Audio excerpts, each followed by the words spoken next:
Hello, everyone. I hope everyone's having a good day so far. It looks like some of you all might be joining us just right now. We'll be like a minute or two in the meantime as we wait for everyone to join us. Would love to hear, and I think my co-pilot, Leila Villacorta, if you guys have any questions for her, we really want to hear where you're joining us from today. What city, perhaps what state, if you know, for whatever reason, you might not be from California. I know we're very heavy-handed on the West Coast today, but we're excited. We also have some representation from the East Coast too. Angelina, you're joining us from Philadelphia. Awesome. Woo! Love it, love it.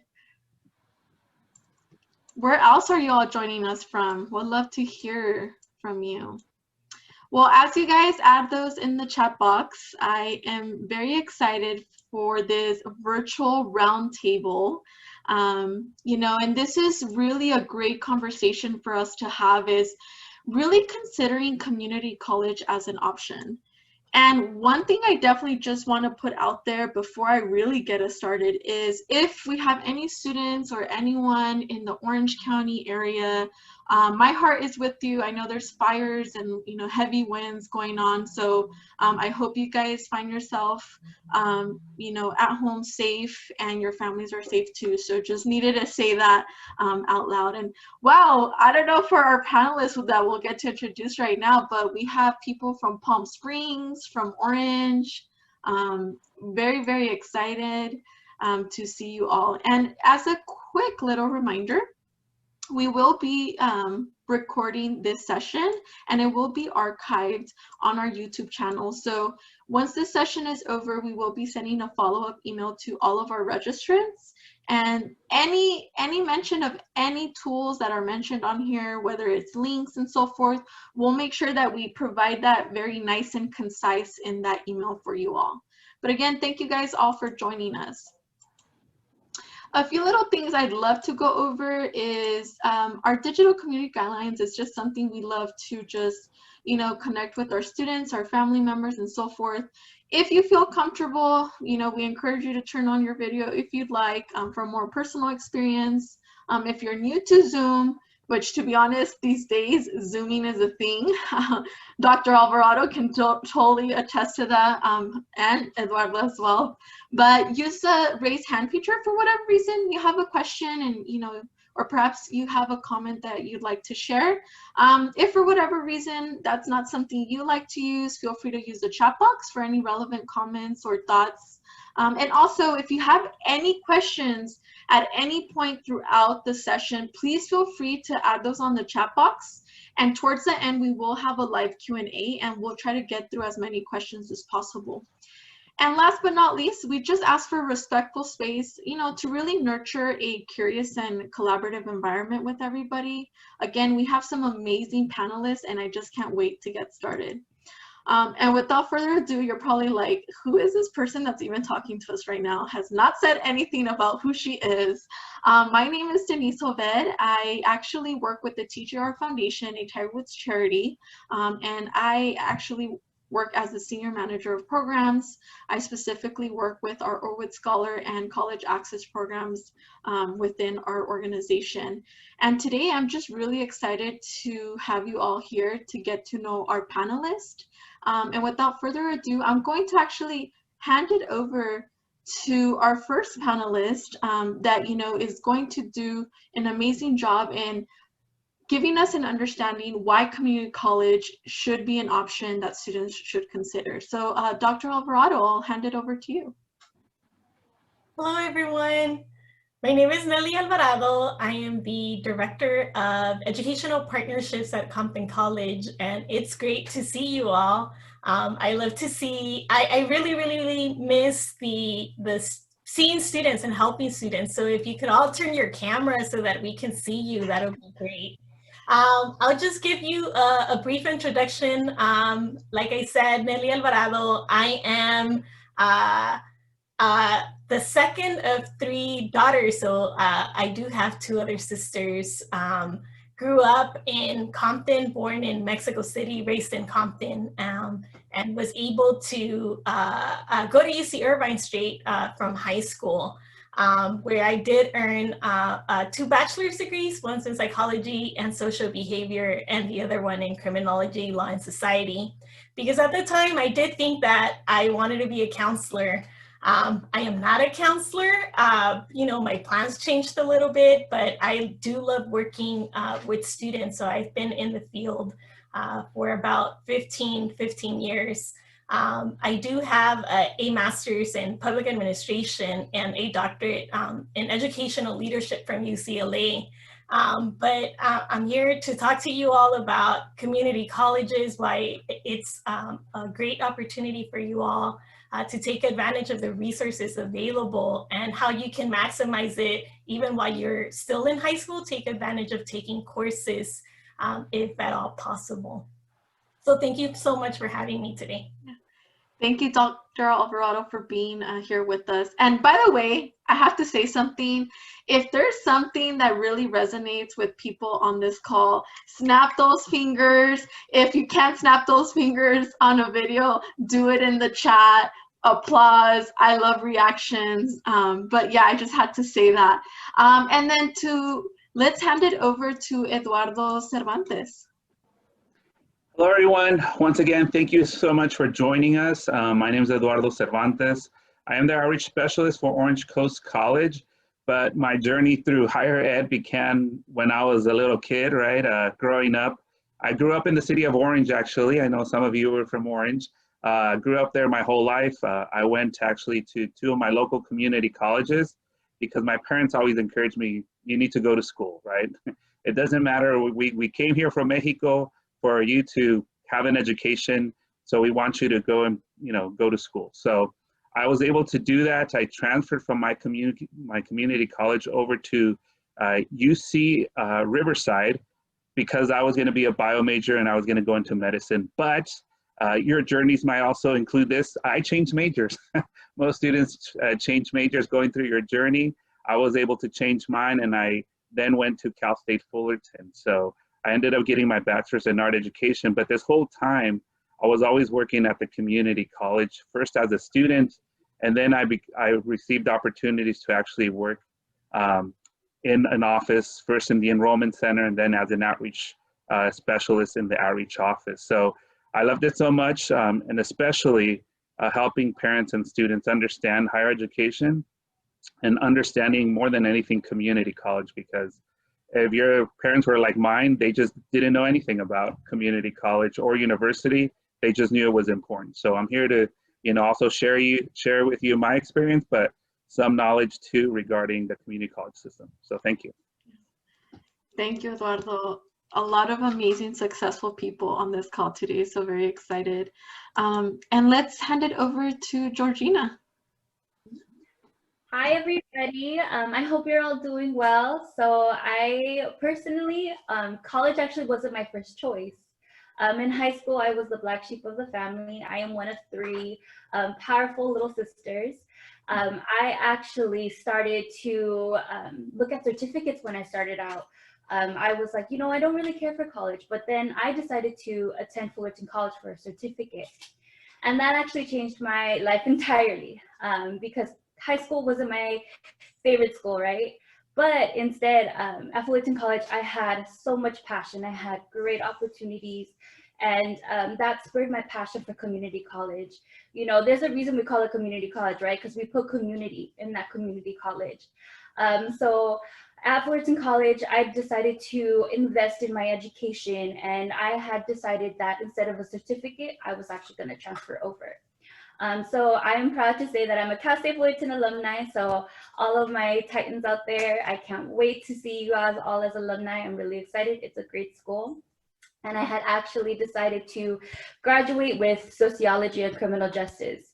So my senior year, I told myself I was just going to get a certificate, and I'm here now with three different degrees, ready to take on the world and looking for further education, because once you hit community college, you have that capacity to grow, to keep on learning. And, you know, if you wanted to explore all of your worlds and the different programs they have out there, community college is there for you. So that's my story. Georgina, wow, I'm like floored. Like what? Like today, happy Tuesday, y'all. Like this is amazing. And yes, I love what you pointed out. It has community in there for a reason. Love that. Well, let's go on to our next panelist, Idalis. Hello, everyone. Thank you so much for joining and being here with us today. My name is Idalis Camarena, and I am a preferred pronouns or she, her, hers, or ella. And I actually grew up and was raised in Anaheim, California. So right next to Disneyland. I went to Anaheim High School, and I am the oldest of teen parents. So I have a little sister. My parents were like 19 when they had me. So I always knew education was an important part of like upward social mobility, but I didn't really know how to access those spaces. So I really took it upon myself in high school to get involved, and was super, involved around school. I was a part of the band program, ASB, CSF, NHS, with the hopes of getting into a four-year university. And when I received my admissions, I wasn't accepted to any of the schools I planned on attending. That was like a huge delay in my plans. However, I knew that I could still achieve attending a UC if I tried again. So I decided to go to community college, and at community college, I got really involved, embedded myself in the community, and honestly, it changed my life. I advocate community college for everybody and anybody. It's just such a great way to build community, as I just mentioned earlier.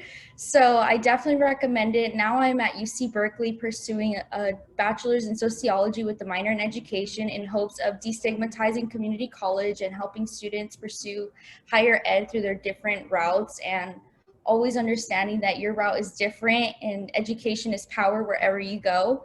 It's really about what you decide to do with what you know. So thank you so much for having me. Wow. And Idalis, you already know how I feel about you. I'm just super, super proud of like how much you've grown and where you're at. And you're going to be moving mountains. You already are. Obviously, you're in this panel, so very excited. And Thank you. Last but not least, so I know we're very heavy-handed on the California representation, but we also have Isela. Isela, take it away. Well, hello, everyone. Nice to meet each and every one of the panelists, as well as everyone who has joined today. My name is Isela Sanchez. My pronouns are she, her. I am from the state of Maryland. I actually grew up in DC, but I was born in El Salvador. I immigrated to the United States when I was 5 years old. I actually came with my whole family, so I'm actually one out of four girls. And I went to Prince George's Community College, and now I am currently at the University of Maryland, College Park, pursuing a bachelor's degree in communications with a concentration in public relations, and my minor is in technology entrepreneurship. I'm very happy to be here as well because my journey was very tough. I can relate to Georgina a bit. I was actually, the black sheep of the family. I was not so good in high school. First, like freshman, sophomore year, they were really hard for me. And the fact that I am where I am today, I mean, I think my family are always, very proud. Like Eduardo was saying, our parents, well, in the Hispanic, the Latinx community, a lot of our parents say, go to college. But in reality, they know it's important, but they don't really, they don't know the process of how to get there. What can we do with it later? So, they're like, just go, you'll get the American dream and blah, blah, blah. But yeah, that's a little bit about me. I'm happy to be here. I advocate for you know, a lot of people going to community college. It completely changed my life, and I'm happy to be here. I mean, I'm just ecstatic. Like this is amazing. Isela, thank you so much. And you know, before we actually get into the like nitty gritty of like the questions, you know, especially given this virtual space, it's really nice to kind of give some context of, you know, maybe some in-person events that, you know, community colleges did have. And right now, Eduardo, can you tell us a little bit more what was happening in this picture, and perhaps what are some events that are very common at a community college campus, and what is something you're looking forward to, you know, whenever we go back in person, of course? Yeah, of course. So what you see here is working under student services, and just at a community college, we really look forward to meeting our students, but helping our students out. And here there is an event that we host or co-host with our international student office. This event particularly is called Navigate OCC, because one of the things that is difficult sometimes is you're coming to a whole new area, a whole new I guess you can say experience when you leave high school and you're coming to a community college. And one, how do I go to my classes that I'm supposed to be going to? Who do I need to talk to? What services are there available? So right here, you see me talking to some of the students here. It's usually the Tuesday before classes start, telling them where they need to go, what are the next workshops they need to go to. But this is very common. I mean, at the other community colleges that not only did I go to school there, but also worked at, we had very similar events. And it's an orientation. It's a way to orient our new students, especially the freshmen, as to what we offer, what services are available. And one of the things we always encourage students to do is ask questions. Growing up, my parents were always said, corre pregunta, right? Or go ask, because otherwise you won't get the answers to your questions. So now I'm on the other end, actually helping students and answering some of those questions. And you know, we definitely look forward to, once again, helping our students out. Like I said, this is called Navigate OCC. We have other events called Senior Day for high school seniors, where we bus them onto campus to show them the campus and meet faculty and talk with them. But I think this is throughout the whole campus, or throughout the whole community college system, where we're looking forward to helping students. Yeah, thank you for that, Eduardo. Yeah, it's very, very important for us to highlight that. And I think, again, the common, you know, there's a common theme based on like what you all shared in your bios and what you're sharing now, that it really does feel like a community. And I think that's something that isn't really talked about when students are pursuing that option. And this is why I love these photos. And Dr. Alvarado, like, I love the photo that you provided here. Like, can you give us a little more context? What were you doing here? What are some of the events that perhaps are very common at your campus, and perhaps even other campuses that might experience similar things? Sure. So it's very interesting that Eduardo and I picked the exact same event for our picture. So we call our event New Student Welcome Day, and we host ours the Wednesday before the semester begins. So we do invite new and continuing students to our welcome day. It's a campus-wide event. It really does involve everyone on campus. We do hold a general session. This is our little theater. Everyone's in the little theater. They receive the welcome from the president and from the deans, and they get introduction to everyone on campus. So if they need to resolve any issues with our admissions and records office, they get to know our director of financial aid, our director of athletics, and any person who they may be in contact later on. So this is part of our new student welcome day, the morning of. And we do host similar events. Like Eduardo was mentioning, we usually bring all of our seniors interested in enrolling at Compton College in April. We call our senior day also. And what we do is we help students with these steps to enrollment so that they can successfully matriculate the following fall. We do ask students, or our big push is to do everything early. The earlier, the better. The earlier you do your financial aid, the more likely that you're going to be packaged and awarded by the time fall comes, right? Because money is really important, but also the timing of when you apply to be able to receive those services. So we picked, you know, we didn't even know, and we picked the same event. We're on the same page here. Love it.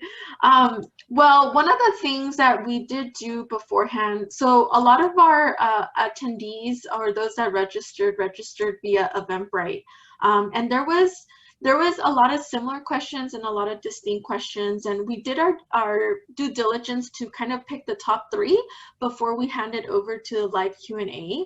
And the very first question was, why should students and families consider community college as an option? And, you know, I want to hand this question over to Idalis. Idalis, why do you think that this is something that, and maybe from your perspective, why should students consider this?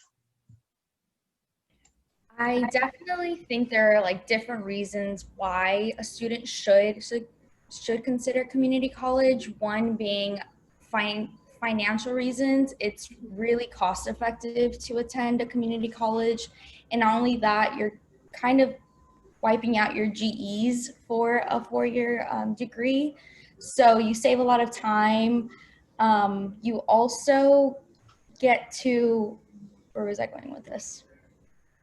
Yeah, you get to kind of get a better sense of what you want to study. A lot of the times you go into university or you go into college and you have a sense of what you want to study. And after you think, let me give you a rough example. I started off college thinking I wanted to be a psychology major. And it wasn't until the first year that I attended community college and I attended a psychology class that I realized I do not like psychology. Like, it is not for me. I'm not enjoying this. So I talked to my community college counselor, and he suggested sociology for my personality. So I took sociology at community college and I loved it. I fell in love with learning again. It was like a light bulb moment, and I guarantee you there's something for everyone. So it's nice to explore and have a really cost-effective way at exploring different classes. So that's like what I would suggest as to why community college would be a great option. Thank you, Idalis. You know, I think you bring up some great points that perhaps students, you know, haven't necessarily thought of, and even families in general. You know, going back to what Eduardo and Dr. Alvarado were saying is that, you know, a lot of, especially in the Latinx community, a lot of our families talk about the importance of education, but not really know where to get started. And you just said that community college could be a great starting point for someone. I'm going to ask the same question to Isela. Isela, like, from your perspective, why do you think this is an option that more students should definitely look into? Well, you see, for me, I immigrated to this country very young. And when immigrating here, we have a disadvantage, right? So, for example, one of those is, just to quickly say, I form part of the DACA community, which is the Deferred Act for Early Childhood Arrivals. It was given, you know, it was signed by President Obama. For those who probably don't know, I don't know if everyone knows, but yeah, it basically gave undocumented students the opportunity to study legally in the US without fear of deportation. And I would say, as an undocumented person myself, a 4-year university right after high school didn't seem doable because financial aid is only given to US citizens. That's if, let's say you get, you know, sponsored by a certain place, you can get a scholarship and things like that. But I think that community college, for me, in the shoes of a person who couldn't get financial aid, was the best step, because it also gave me the opportunity to meet amazing people who helped me along the way. And also, actually, there's a lot of scholarships where I'm from in the DMV area that are offered only to students who attend a community college. So, for example, me, I got this scholarship that is known as the Herb Block Scholarship. So basically, it's only given to students that attend a community college. So I think it's less expensive to attend a community college. And like Idalis, sorry if I butcher your name, Idalis was saying that it's a way to explore, because just as her, I actually did not know what I wanted to do going into college. I just knew I had to go. I knew that it's a life-changing opportunity. So when I went there, I was able to explore a lot of classes that were not so expensive as it is in a 4-year institution. And I actually met a person there who got me a scholarship where I'm at the University of Maryland right now. I form part of this program called Southern Management Leadership Program. They offer a partial scholarship at the University of Maryland, and this program has completely changed my life, and it's only at a community college. So I think that there's a big misconception. People say, oh no, like if you go to community college, you know, like that's like the lowest. We actually apply that the last day when we're in high school. They always say, you know, give us your 4-year college that you want to attend to, but community college is always the one at the bottom of the list. So I think that even in high school, they kind of put this conception in our head that, oh, community college is not really like, you know, oh, you go right to a 4-year institution. But why? You know, I'm saying that I feel like you can get a great experience at a low price and be able to meet amazing people and be able to just, you know, build yourself up for those who don't know what they want to do and things like that, in a way to explore at a community college. So Isela, you brought up so many great points, you know, and one of those points was, why is it that we focus, and this is more of a question for educators, and maybe perhaps Eduardo or Dr. Alvarado can maybe, you know, help with this piece, is why is it that community college is always kind of like the last, you know, the last option for us to kind of look at, and what can, this might not be a top 3 question, but this just alludes to something else. What can educators do to help students consider community college? And I can hand it over to Dr. Alvarado first, and maybe Eduardo can maybe add on to that as well. Sure. So I'm totally with you. I do think that we need to refocus, but I think part of it is also train and educate the educators. Community colleges is doing so much more than what it did a couple years ago. So for me, what we've been working on is how do we provide that information also to families. And this is where I'm going with it. So right now, all of community colleges are in the guided pathway movement, right? So how do we show students, if they start a pathway, let's say they want to get an AA or a BA in administration of justice, how they can start at the community college and then see it through once they transfer out. The other thing that's been really big in community colleges is dual enrollment. So students can concurrently enroll in high school and college at the same time and get course credit for both. So what I always tell families and students is, if you think that money is going to be an issue or a barrier for you, you can start taking a course at a community college as early. It's actually open enrollment, so any K through 12 student can take a community college course to start earning credits towards your degree if you want to transfer. So really learning the system and learning to use it to your advantage. So most students need 60 transferable units in order to transfer to a 4-year university. If you take one course every semester, you could possibly earn anywhere from 12 to 24 by the time you're a senior. So that's already cutting the number of years that you could be at a community college. And then if you transfer within that 1 year, you would be a sophomore, whereas a person who went straight to a four-year could be still a freshman. So really learning the system and expanding, train the trainer, train counselors at community college, and also families to start doing that mind shift. Yeah, I love that, Dr. Alvarado. And Eduardo, do you have anything to add on that? I mean, I just, yeah, I want to emphasize again, sometimes it's hard to change a whole system, but we're trying, right? So even growing up, like through high school, you have your counselors, and I only really saw my counselors for a schedule. Like they weren't really pushing me to go to a university, even though I had a 3 point some GPA, but it just wasn't something that they were pushing me. I was probably put into the other bracket. And we see that a lot with the presentations we even currently do right now, speaking with the counselors. So I guess it's our job to educate usually the students and the parents when they do allow us to go into the classrooms.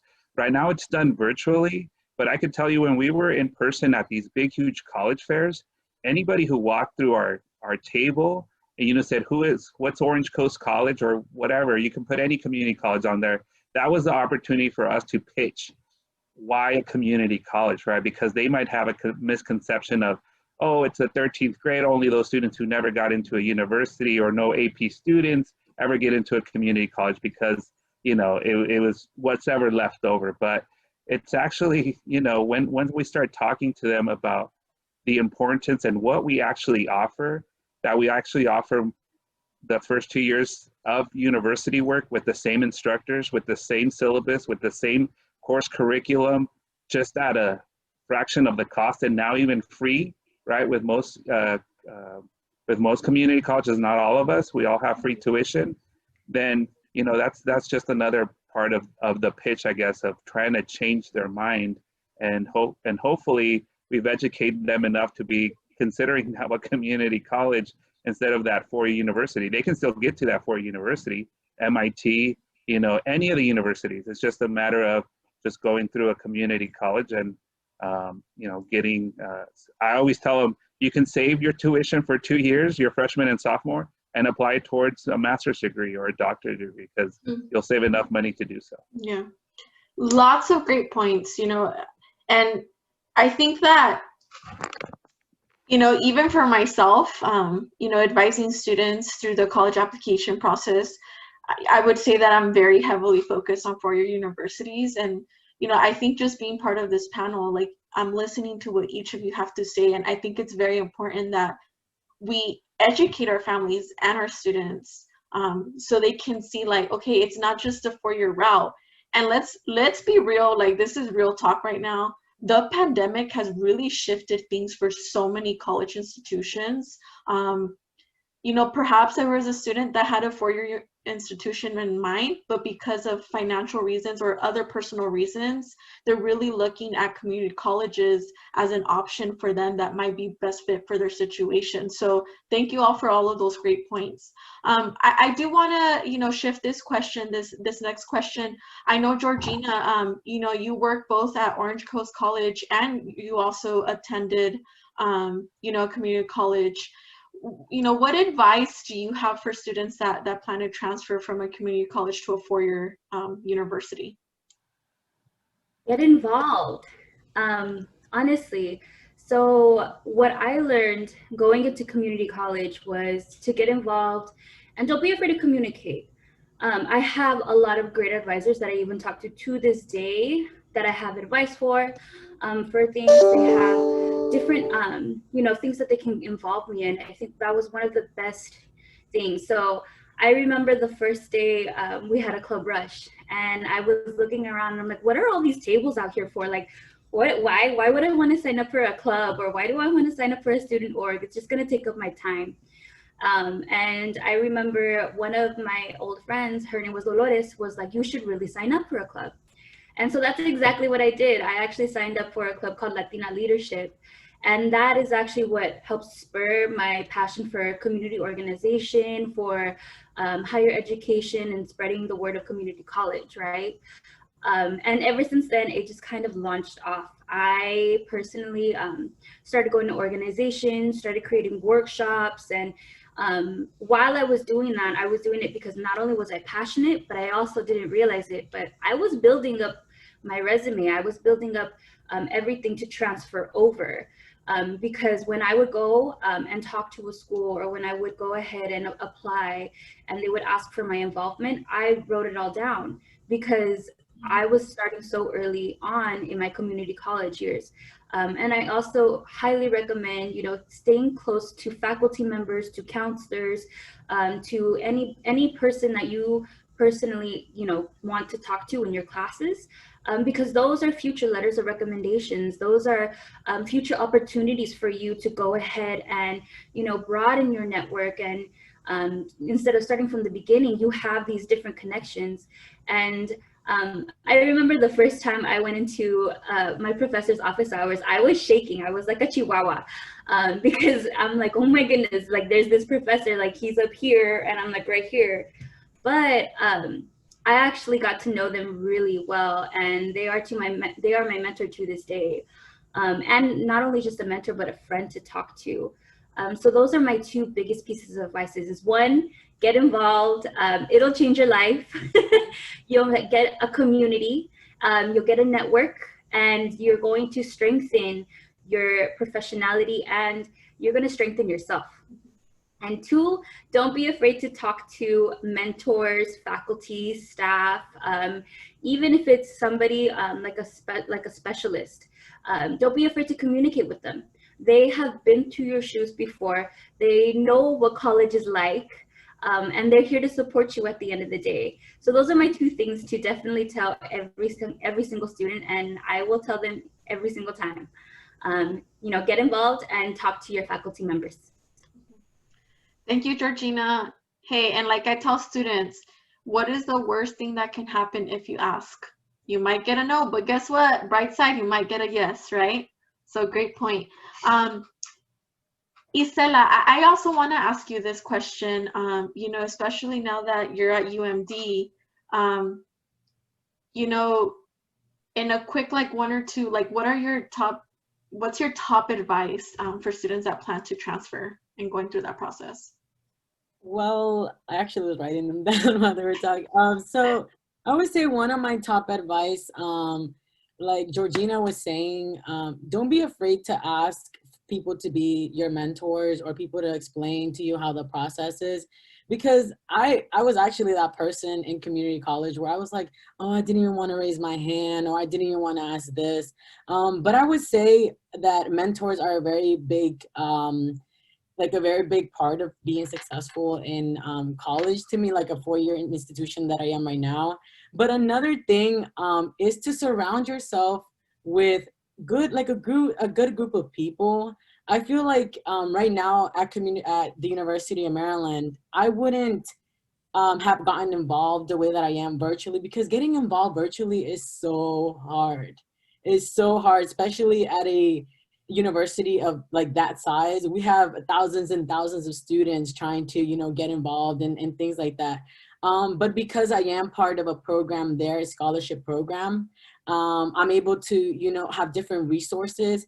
But I would say, don't be afraid to ask something. Like if you really just get involved, put your email down in anywhere you go, or, like be like, hey, can I get your email? Can we connect on LinkedIn, or can we do this? Like, I think it completely changes. It helps you network, and it also just helps you become, more like outgoing, and helps you a little bit. I just think that that's my biggest advice, getting involved and surrounding yourself with a good group of people. So, yeah.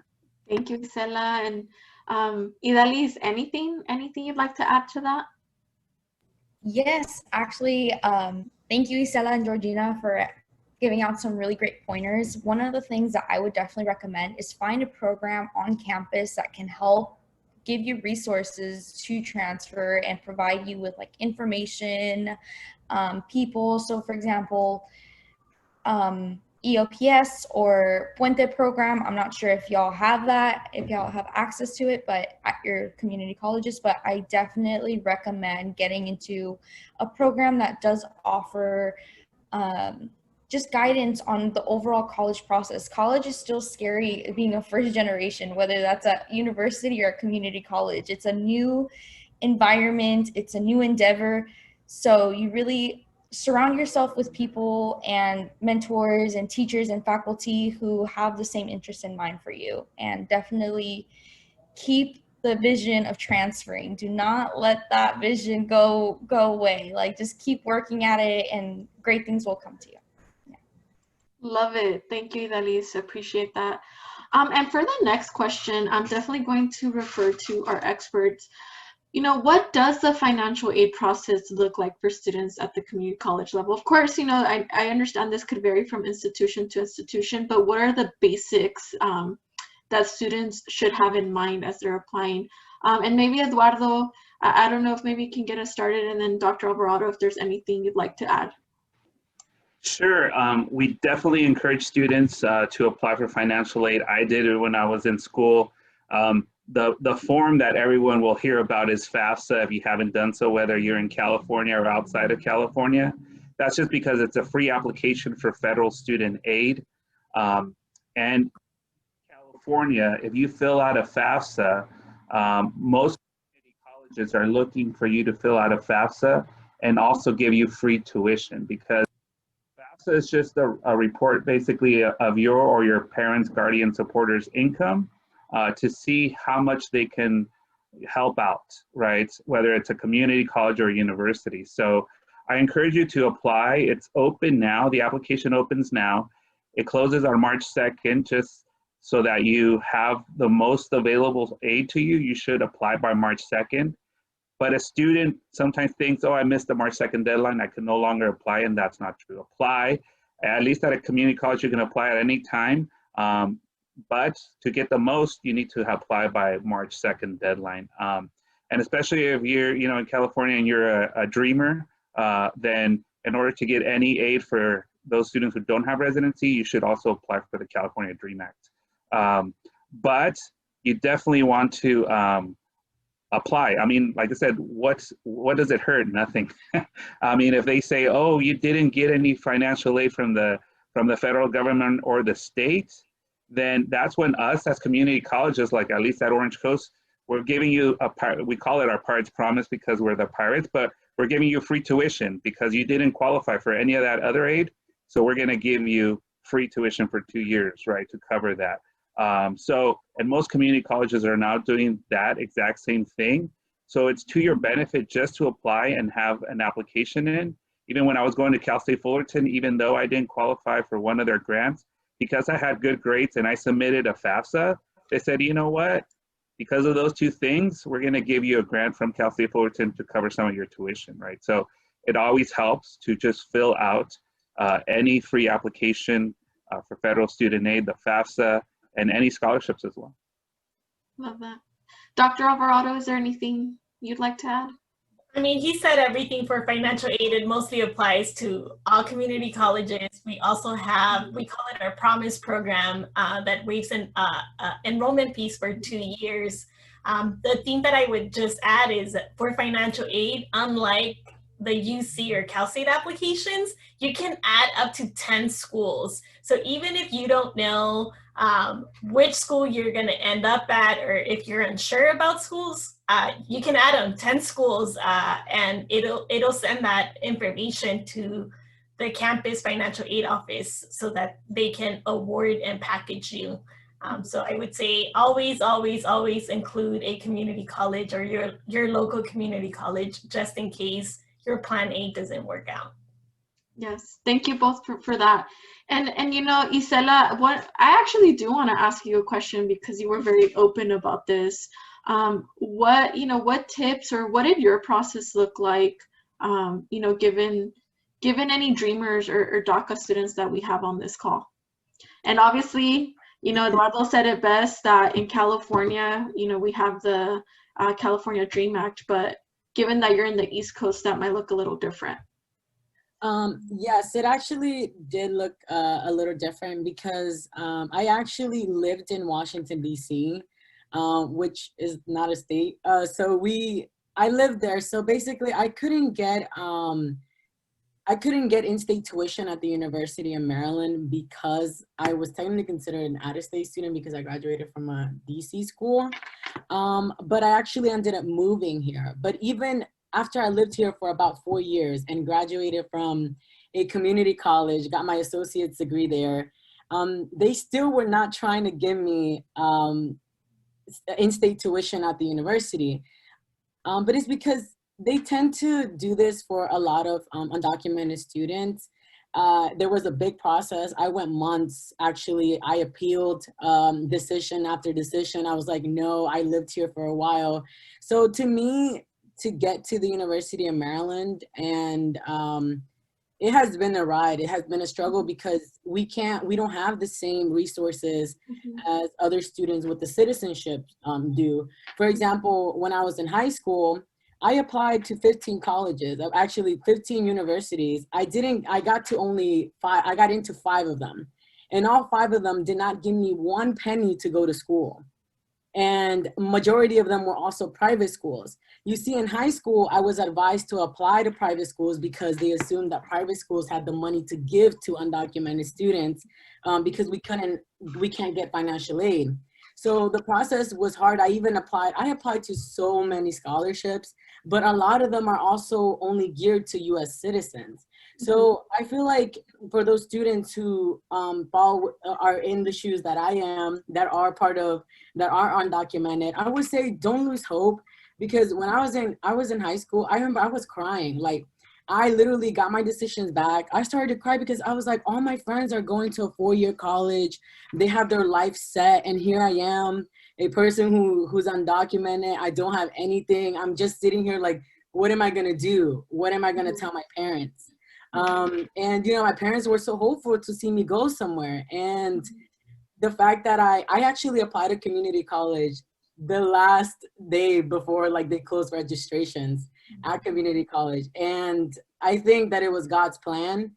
But I would say to people that fall under my shoes, it's very hard.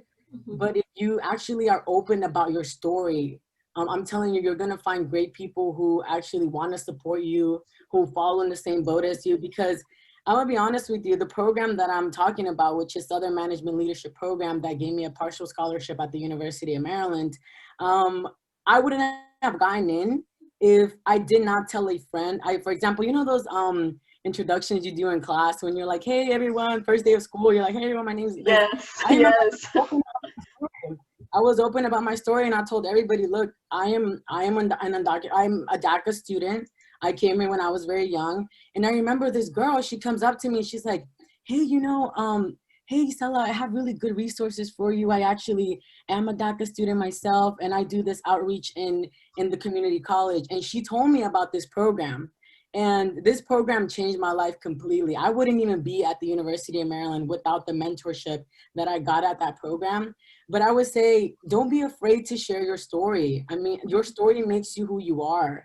And the struggles and the challenges you had is what makes you you. So I would say, never be afraid to share your story, but obviously be cautious. Sometimes people don't know how to take a lot of that, but don't disclose too much information, but just talk about yourself, tell your story, and just be you. Yeah.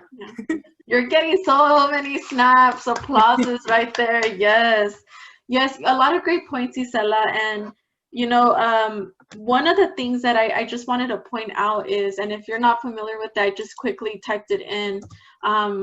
If we have any dreamers or any DACA students that are looking for scholarships that would pertain to you specifically, check out immigrantsrising.org. I actually put it in the chat box. I think that's a great resource for you all to use. And obviously it's one of many. In my follow-up email, I think it's very important for us to also provide resources to this group of students. I think it's very, very, what's the word? I mean, I could relate. My sister was actually undocumented as well. And her college journey was very, very different than most students. And especially 15, 20 years ago, the process was looking very different. So Isela, thank you so much for just being so vulnerable and just sharing all of these, amazing thoughts. So we have about 10 minutes and we have a lot of great questions, and I just want to give everyone the opportunity to maybe ask your questions in the chat box.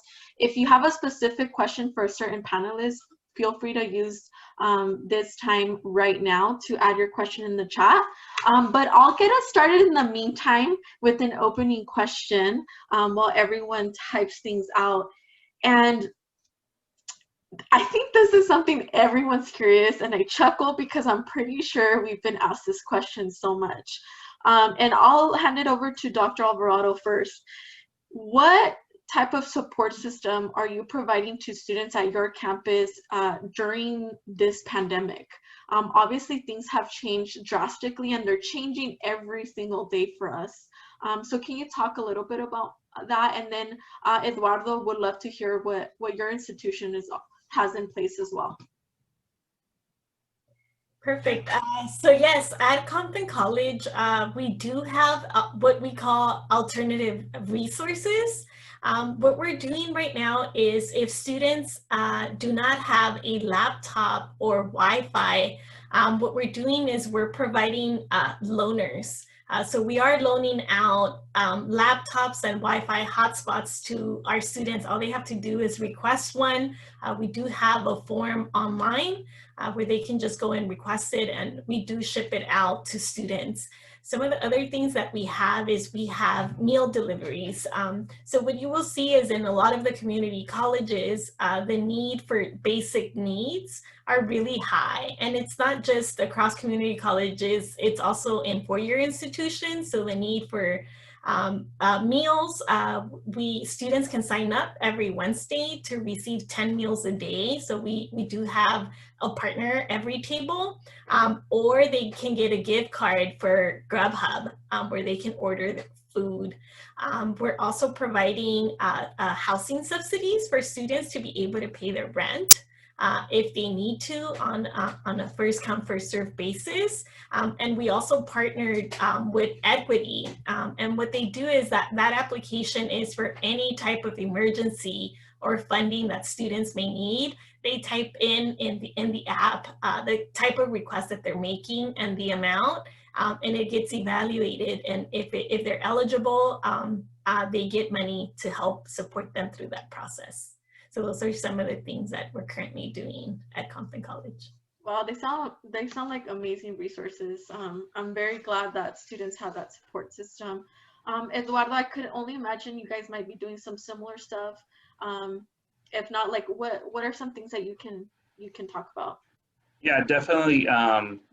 One of the new programs, I guess, through our retention office that they were working on is that we have like a whole site called Stay the Course. Because one thing is to come to college, and then, like you said, if you don't find the resources that you need, sometimes it's hard to continue to complete your educational goal, whether it be a certificate or to move on to get an associate's or to transfer. So we have an actual website we've created or that fits within our homepage, and it's called Stay the Course. And within that as well, like Dr. Alvarado was saying, we have we call it OCC Cares at our campus. And it's basically, it could include laptops, it could include all these different resources from equity to student health, right? Mental health, physical health, right? And a big, huge part of the campus that we have is our food pantry. So when we were on campus, hundreds of students were visiting our food pantry a day. Now that, we've gone virtual basically, right, because of COVID, they're still able to come in and pick up food, right? So our students are able to put in a week in advance to see what they need, whether it be, I think they have like a protein box and a few other boxes that they can basically come onto campus, pick up and take home. But, we all have the resources, the student resources, but it's up to the students to really, go and check out what those resources are. There's, if you have access to the internet, all you have to do is go to our home pages and start looking up the various resources available. And, don't ever say, oh, I don't fit into this resource. I'm not an EOPS student. Well, go and put an application in and let them tell you that you're not an EOPS student, right? Or what is EOPS? It's just a matter of putting all these free resources. I mean, all you have to do is go to the office now virtually, right? And ask, well, what does your program represent? But it's very true that you can connect with someone at the college, because usually that's who you feel comfortable with. And if it's your counselor that you first met, then connect with them and ask them the resources. If it's one of us as outreach specialists, talk to us about the resources that might be available. But it's just a matter of asking, and we'll tell you all the various resources. And now I mean, we're proud to have student housing on our campus, but not only for those students who can afford it, but also there's a lot of large foster population and homeless. So they're also giving them the opportunity to live on our on-campus housing if that's what the students need. So, you know, it's just a matter of asking of what we have, and we'd all be able to help you. Thank you both, Eduardo. Those were some amazing things you highlighted.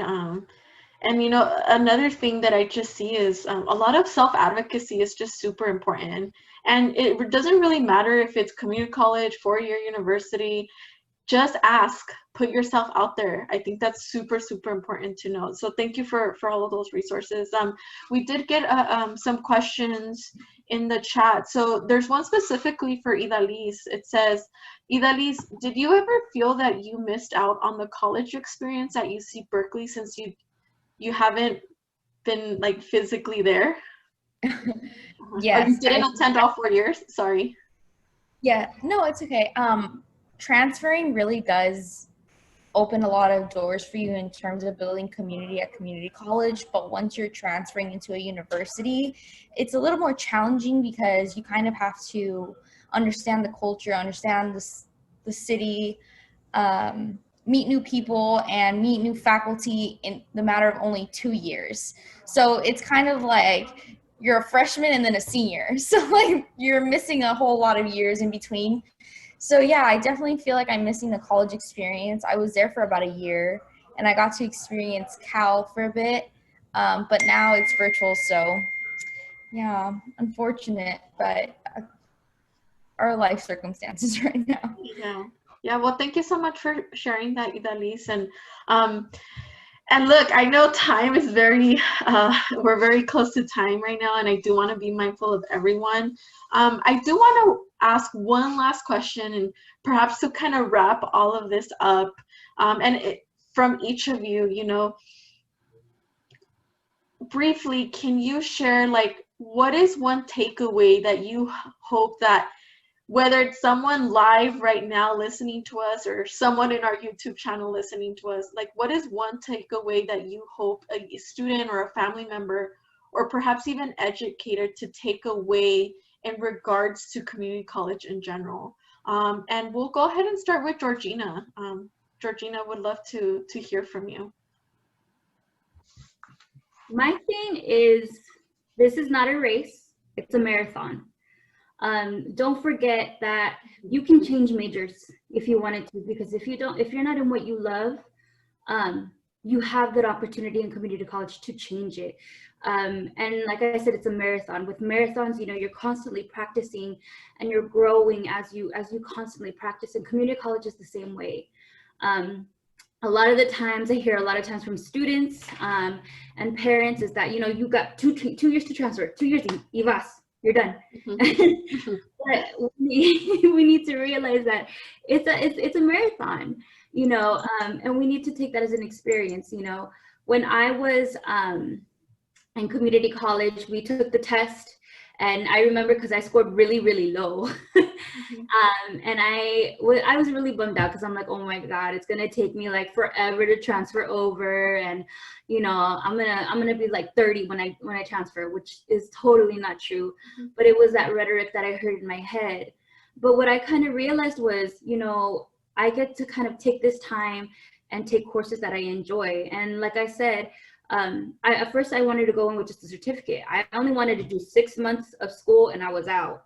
But taking this time out, I realized that I fell in love with sociology, like I think one of the other panelists here. And I started realizing things that I really wanted to do. Like I didn't want to get a certificate. I wanted to go longer.